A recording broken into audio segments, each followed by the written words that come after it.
Ladies and gentlemen, good evening. My name is Lalit Rao. I am the editor of www.cinema-poet.com website. It's a bilingual website in English and French, and it is my honor to speak to Mr. Dariush Mehrjui. I'm here at 20th International Film Festival of Kerala 2015, and thank you very much, Mr. Mehrjui, for giving me a chance to speak to you. Mr. Mehrjui, today I was reading a lot of newspaper articles about what you told about screenwriting. You told that the basis of every film, the success of a film depends on screenwriting, screenwriter, and everything else, direction or the cast, is secondary. So my question to you is that why is the screenwriter not acknowledged? Why are his efforts not acknowledged? Where is it not acknowledged? I mean, by acknowledge, I mean that he is not recognized. People give more importance to director or actors. So what, according to you, is the reason why the screenwriter is not acknowledged? Well, it is acknowledged, actually. It happens that some of the filmmakers, they write their own screenplay, you know. And that is, I think, a scientific effort, you know. It's like a laboratory or a factory that you have to produce this product. And you have to know the means, you know, how to go through it. Okay. There are certain definite formulas, and even the most avant-garde filmmakers, like for instance Jean-Luc Godard in his Pierre Le Fou, see that it has a very, very strong screenplay structure. Right? The structure is very important. It's like architecture, you know. Man has to really create it.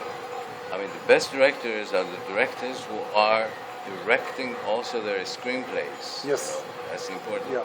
But I don't say that the screenplay is more important than directing. Directing comes after screenplays. Screenplays should be strong and vivid and understandable.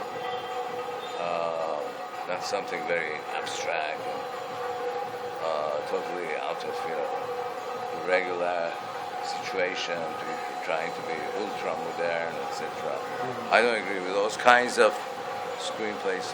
But anyway, it's the director which is finally directing the screenplay and turns it into the cinematic images, and the actors, the casting, the costumes, the decor, the music, everything depends on the director. You know, he's the one. He's really the author of the film. I mean, you cannot deny that. Yes. Even the best directors like Hitchcock, you know, all his films were the screenplays were written by somebody else, based on a book by somebody else. Yes.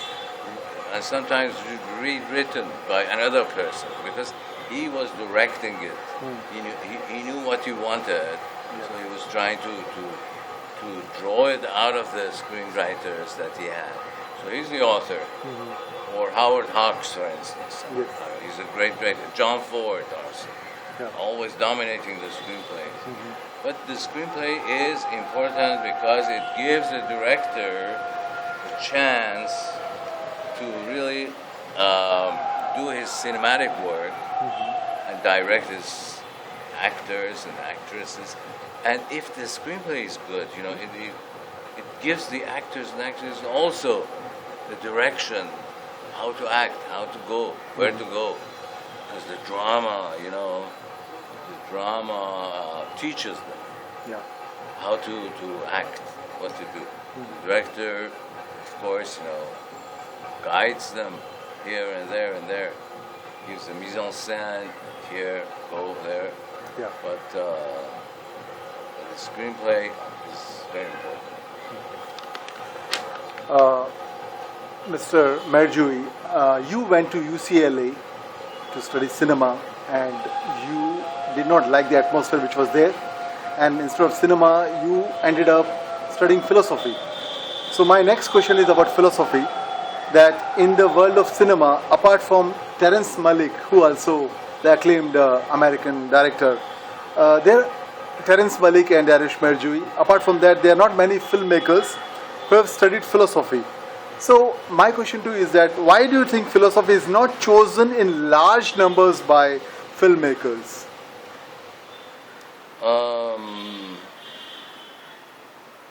But it has been chosen by great writers, like Jean-Paul Sartre, Camus, Yeah, writers. Yes. writers, Yes. yeah. Because when I was young, 15, 16, I used to read a lot of Plato, Yeah. and one of his teachings was that philosophy is the modern of all sciences. Definitely. Yes. Yeah. Modern. Yeah. Of literature, of drama, of poetry, of social science, of psychology, of whatever. Yeah. And it's true. Yes. So that's why after I chose cinema, I didn't refuse cinema, in UCLA. I chose it as my minor. My major was in philosophy.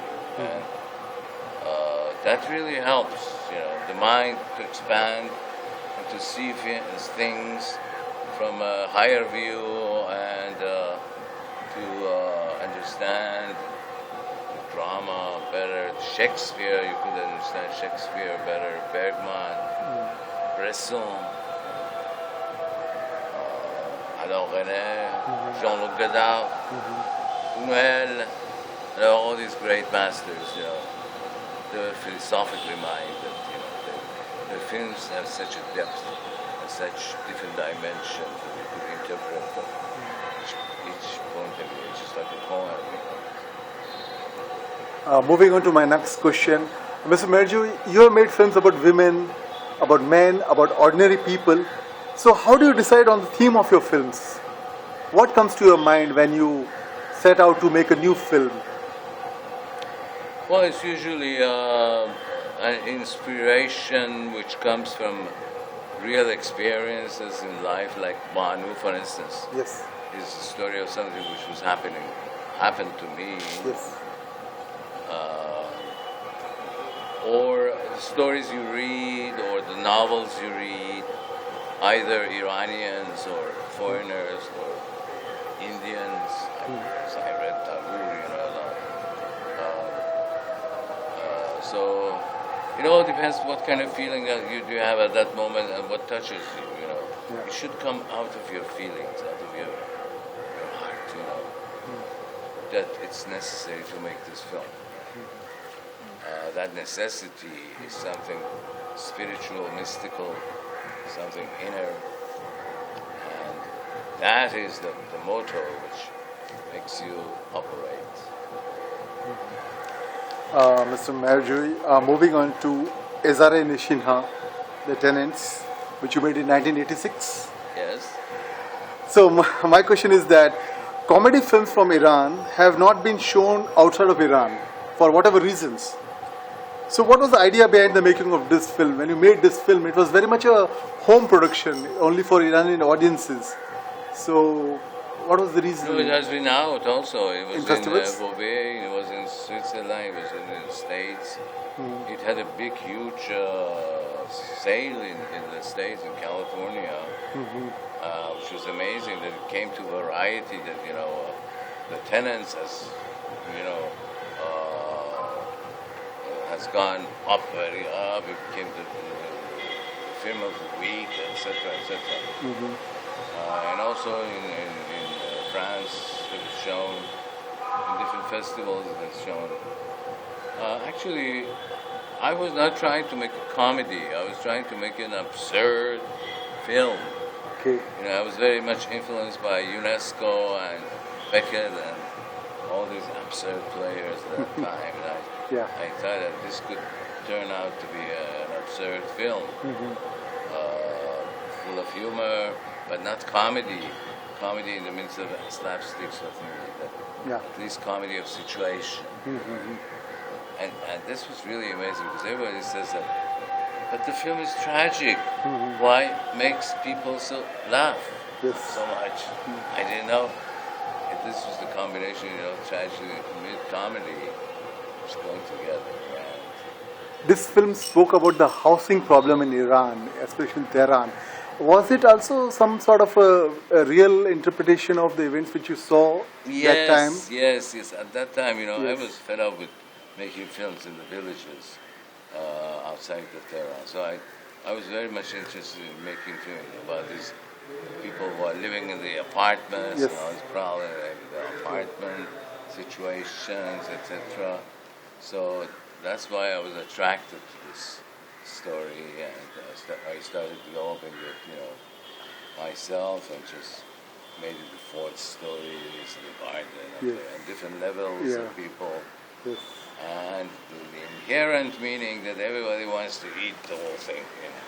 Yeah, that sequence was very nicely shot, and especially I like the person who does the construction, and then they say that okay, you stop the construction, other person comes and then he leaves, and then they get him back, and then when it comes to pay, the gentleman pays him with check, and that was very funny. Yes, that was very it is. hilarious. Yeah, the whole setup, and I'm sure you shot the film under very difficult situations because shooting with a lot of destruction going on. Yes, it was a very difficult film, especially with those special effects, that I wanted to be real. Yeah.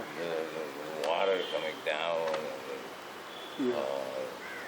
the gradual Drilling the wall. destruction of the house, and little things, A pigeon comes and sits on the bucket, and the whole thing collapses. Yeah. That was very funny. Yes. Yeah. Let's move to two of your films which have not been shown very much outside of Iran, Daire Mina and Post-Chi.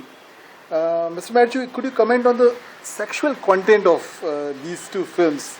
Do you think that audiences would be able to see them in today's film festivals? And these were made before Yes, they're possible. before the because Islamic I Revolution. have, cut some of the sexual scenes from Post-Chi, Yeah. and the Mina cycle actually was distributed in France, in 6-7 theaters, and it won the best prizes of Nintendo and a lot of other prizes. It was shown in London, in America, here and there. But Post-Chi, it was actually bought by Parmids, the MK2. Emperor too, yeah. But somehow they didn't show it. They didn't distribute it. So it was confiscated by them. But it was shown in the States, in the other countries, things like that. Mr. Mehrjui, it's been a long time that you are in the field of cinema. You have made many films. So my next question is about how easy or difficult is it for you to get funds for your films, given the fact that you are a senior, experienced person, experienced director? Well, I have no difficulty getting funds because my films are commercially very successful, especially Santuri, it was Yes. just so Yeah. hugely successful. Although they banned it and then it's smuggled. DVD came out and it just ruined all the commercial possibilities for me, but it was very successful. And I have no problem, everybody wants to work with me. Next film I have a lot of offers. So I'm not one of those directors who would be seeking, producers or investors. 'Cause my films are both publicly successful and also Critically. abroad times the festivals. Next question. Yeah. Mr. Mehrjui, let's talk a little bit about your relationship with your audiences. Do you keep a certain audience in mind when you make a film? No, Yeah. I only keep myself. Whatever I like and I really feel that I like it, I'll do it. If I don't like it, I won't. But fortunately, it happens that the audience also likes my film Okay. because I like it. Okay. So directly or indirectly, your taste and audience taste match, and that's why you are able to It seems because satisfy. I Yes. deal with the audience's problems. Yes. They see themselves in them. Yeah. You don't even believe me. In Layla, Yeah. I don't know if you have seen. Yeah, it or not. Leela, I see. I mean, all the women reacted so violently viciously, and sometimes so lovingly towards this film. That it showed that really they identify themselves completely with the hero, heroess, the Layla. Why did Layla do that? If I were Layla, I would kill the husband and I would do that. See, well, this is a film, it's cinema, it's not reality. Yeah. So but that's important, that the film is so strong that the audience just feels himself there instead of the guy, the girl, and reflects so violently. Mr. Mehrjui, for every filmmaker, there are two phases. One is recognition in his own home country, and another one is the recognition outside the boundaries of his home country. And you have been fortunate enough to get universal acclaim. Your films have been shown in all parts of the world in different film festivals. So how is the reception of your films in Iran, Mr. Mehrjui? I told you it's pretty good. Usually it's very good. It all depends how it's distributed and who is distributing it. But I don't have that much a problem as, for instance, Kiarostami has, Okay. Kiarostami's films could not be shown anywhere, or Qobadi or Panahi or all these people who are famous outside. Yeah. Unfortunately, inside nobody knows them because they don't see their films. But I prefer to be here because when the film comes out, there's so much reflections. There's so many magazines and journals that they reflect about this, critics are writing it.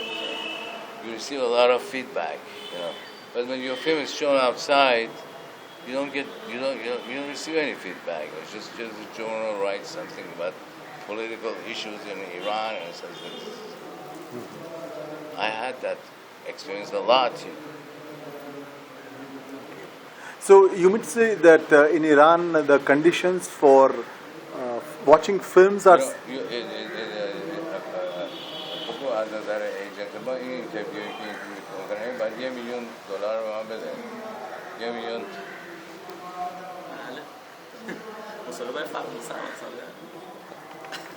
According to my agent, the interview that you're doing, you have to pay at least $1,000. Okay. Ask your company to provide that for my agent. Okay. Because he's connected with the agent, and the agent, when he sees that, he says, you have received a lot of money, so you give me my share, etc., etc. And he puts a lot of pressure on us. Please, after the interview, write down that we had this interview there with Dariush Mehrjui from this time, and we didn't pay him anything, or he paid him such and such an amount. Okay, write that down because we will have problems. Okay, Mr. Mehrjui, last question. Are you also an active film viewer? Do you follow the trends in cinemas, films, directors, films of different countries? And not recently, no. If any film is really good, I'll see it anyway. But I know that there's a lot of trash. In our country, our TV has all this CBS and all this motion picture. They're all junk. I never see them. And the videos also. Sometimes, somehow, a great director makes a great film. So I see video. Otherwise, no. But I was a great fan, during the 60s and 70s. Yeah. And unfortunately, the films of 60s and 70s are no longer made in today's times. So you are not watching too many films. For seeing 400 coups, Yes. 400 blows by François Truffaut. I was in Los Angeles. Yeah. I want to see that, and I saw in the magazine that they're showing it here, there. And I realized this is a city which would take me at least 4 hours to go there and to see it with autobus, Yeah. with bus. Yeah. So I did that. Yes. I think that was the passion for that interest. Yes. Excitement. The passion. Look at the passion. Yes. So I took the bus. I went. And then I saw the film. And I believed it. Yeah. It was a beautiful film. impressed me a lot. Yes. Mr. Mehrjui, last question to you. What does the Lifetime Achievement Award mean to you? Huh? What does the Lifetime Achievement Award mean to you? A Lifetime Achievement Award at, let's say, International Film Festival of Kerala mean to you? Well, it means a lot. It shows that, you know, the Kerala people are very intelligent, very cinema-oriented, Yes. and that they know my films, they have studied my films. Because you could see all my films in AsiaPacificFilms.com. Yes. Yeah. I mean, please tell in your review, okay, Yeah. that everybody could see my film, www.AsiaPacificFilms. Yeah, I know. .com. Yes. Yeah. Yeah. A lot of my friends 26 are. Yes. film, Yeah. 26 Yeah. film. Correct. Yes. True. So it seems that they have followed my films and they're very keen about cinema, and really in the Western world they don't care much about these kinds of films anymore. Mm-hmm. You know, they don't show them. They don't have theaters to show them. They go to television, some unknown channels. They get destroyed. But in Orient, in our countries, Yes.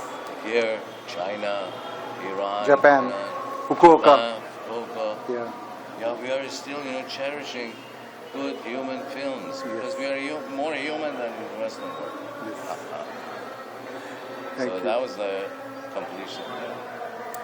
So on that note, on being an optimistic note, because I know you are an optimist that you mentioned in the talk, I hope that your films will be shown more and more in different festivals, and people will have the idea of appreciating good cinema. Thank you very much, Mr. Mehrjui, for giving me a chance to speak to you. Thanks a lot.